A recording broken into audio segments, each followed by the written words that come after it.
ପଲ୍ଲବୀ ଆଉ ସଞ୍ଜୀବ ଗୋଟେ ଅନଲାଇନ୍ ଦୋକାନକୁ ଯିବେ। ଆଉ ପଲ୍ଲବୀ କହିବେ, ନେ ଏ ଭିଡ଼ିଓ ପ୍ଲେ କର। ତାପରେ ସେ ଲୋକ ଭିଡ଼ିଓକୁ ପ୍ଲେ କରିବ। ଆଉ ଭିଡ଼ିଓ ଦେଖି ଆଶ୍ଚର୍ଯ୍ୟ ହେଇଯିବ। ତାପରେ ପଲ୍ଲବୀ କହିବେ, ଭିଡ଼ିଓ ଏଇଠି ଏଡ଼ିଟ୍ ହେଇଥିଲା ନା? ତାପରେ ସେ ଲୋକ କହିବ, ନାଇଁ ମ୍ୟାଡ଼ାମ୍, ଏ ଭିଡ଼ିଓ ଏଇଠି ଏଡ଼ିଟିଂ ହେଇନି। ମୁଁ ତ ଏ ଭିଡ଼ିଓ ପ୍ରଥମ ଥର ପାଇଁ ଦେଖୁଛି। ତାପରେ ସଞ୍ଜୀବ କହିବେ, ଚୁପ୍ କର।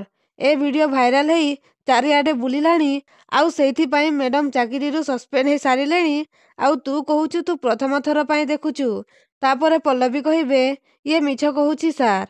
ମୁଁ ବହୁତ ଭଲ ଭାବରେ ଜାଣିଛି ଏ ଭିଡ଼ିଓ ଏଇଠି ହିଁ ଏଡ଼ିଟ୍ ହେଇଛି। ତାପରେ ସେ ଲୋକ କହିବ, ମ୍ୟାଡ଼ାମ୍, ମୁଁ କହିଲି ନା ଏ ଭିଡ଼ିଓ ଏଇଠି ଏଡ଼ିଟିଂ ହେଇନି। ତାପରେ ପଲ୍ଲବୀ କହିବେ, ଆଚ୍ଛା, ତାହେଲେ ପୁରା ପ୍ଲେ କର ଏ ଭିଡ଼ିଓକୁ। ପୁରା ପ୍ଲେ କର। ତାପରେ ସଞ୍ଜୀବ କହିବେ, କିନ୍ତୁ ପଲ୍ଲବୀ, ଏ ଭିଡ଼ିଓ ଏଇଠି ଏଡ଼ିଟିଂ ହେଇଛି ସେ କଥା ତମେ କେମିତି ଜାଣିଲ? ତାପରେ ପଲ୍ଲବୀ କହିବେ, ସାର୍, ଅପରାଧୀ ଯେତେ ବି ଚାଲାକ ହେଇଥାଉ ନା କାହିଁକି, ସେ କୋଉଠି ନା କୋଉଠି କିଛି ନା କିଛି କ୍ଲୁ ନିଶ୍ଚୟ ଛାଡ଼ିଥାଏ। ଆଉ ଏମାନେ ବି ଠିକ୍ ଏଇ ଭୁଲ କରିଛନ୍ତି।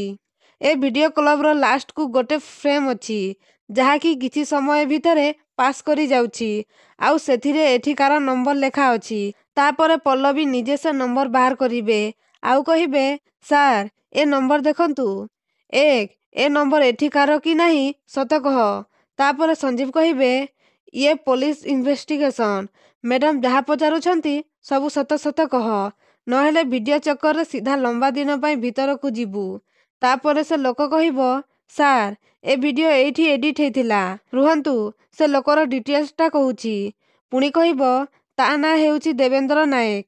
ସେ ଲୋକ ନିଜେ ଏଠିକି ଆସି ଭିଡ଼ିଓ ଏଡ଼ିଟ୍ କରିଛି। ତାପରେ ପଲ୍ଲବୀ କହିବେ, ଏଡ୍ରେସଟା ଡାକ। ତାପରେ ସେ ଲୋକ ଗୋଟେ କାଗଜ ବାହାର କରି କହିବ, ମ୍ୟାଡ଼ାମ୍, ଏଇଟା ତା ଆଇଡି ପ୍ରୁଫ୍। ଏଥିରେ ତା ଠିକଣା ଲେଖା ଅଛି। ଆଉ କହିବ, ମ୍ୟାଡ଼ାମ୍ ପ୍ଲିଜ୍ ଏ କେସରେ ମୋତେ ଦୌଡ଼ନ୍ତୁନି। ଆପଣଙ୍କୁ ଆରମ୍ଭରୁ ଶେଷ ପର୍ଯ୍ୟନ୍ତ ସବୁ ହେଲ୍ପ କରିବି ମ୍ୟାଡ଼ାମ୍। ତାପରେ ପଲ୍ଲବୀ କହିବେ, ଠିକ୍ ଅଛି, ମୋ ବିନା ଅନୁମତିରେ ତୁ ଏ ସହର ଛାଡ଼ିକି କୁଆଡ଼େ ବି ଯିବୁନି। ମୁଁ ତୋତେ ଆହୁରି କିଛି ପଚାରିବାର ଅଛି। ସାର୍, ଚାଲନ୍ତୁ।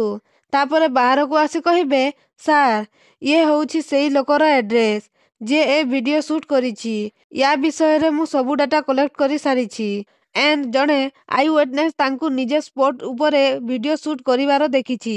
ତେଣୁ ଆମକୁ ଯେମିତି ବି ହଉ ଯାଇ ସେ ଦେବେନ୍ଦ୍ର ନାୟକ ପାଖରେ ପହଞ୍ଚିବାକୁ ପଡ଼ିବ। ଆଉ ଏଇଥିପାଇଁ ମୋତେ ଆପଣଙ୍କର ହେଲ୍ପ ଦରକାର ସାର୍। କାରଣ ଆପଣ ଜାଣିଛନ୍ତି ମୁଁ ଏନ୍ଜୋର୍ଡ। ଆଉ ଏଇଥିପାଇଁ ମୁଁ ଆଦର୍ଶକୁ ରିକ୍ୱେଷ୍ଟ କରି ପାରିବିନି। କାରଣ ସେ ଯଦି ଜାଣିବେ ମୁଁ ଏ ଅବସ୍ଥାରେ ଇନଭେଷ୍ଟିଗେସନ କରୁଛି, ତାହେଲେ ସେ ମୋ ଉପରେ ବହୁତ ରାଗିଯିବେ। ସୋ ପ୍ଲିଜ୍ ଏବେ ଆପଣ ହିଁ କୁହନ୍ତୁ, ଆପଣ ମୋତେ ହେଲ୍ପ କରିବେ କି ନାହିଁ?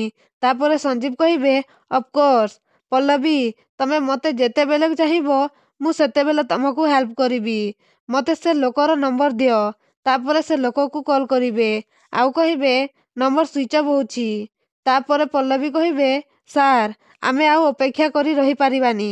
ଚାଲନ୍ତୁ, ଆମେ ତା ଘରକୁ ଯିବା। ତାପରେ ସେଠାରୁ ଚାଲିଯିବେ। ତ ଦର୍ଶକ ବନ୍ଧୁ, ପଲ୍ଲବୀ କ'ଣ ସେ ଲୋକକୁ ଖୋଜି ବାହାର କରିବେ କି? ଆମକୁ କମେଣ୍ଟ ମାଧ୍ୟମରେ ଜଣାନ୍ତୁ।